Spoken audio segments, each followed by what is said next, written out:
Hola, soy Santos Tuz. El día de hoy aprenderemos algunos regaños. Indicaciones. Vamos a aprender maya.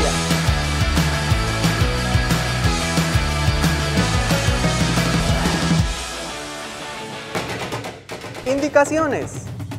El primero es cálmate y se puede utilizar de diferentes formas. Hetsaba. Hetsaba. Hetsaba, hetsaba, hetsaba.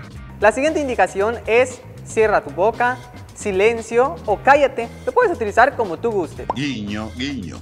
Macachi. Macachi, macachi, macachi. Siéntate. Y esa es la siguiente indicación y se puede decir de dos maneras. Kulem shektaba. Kulem, shektaba, kulem, shektaba. Y pasamos con la siguiente indicación. Shentelo.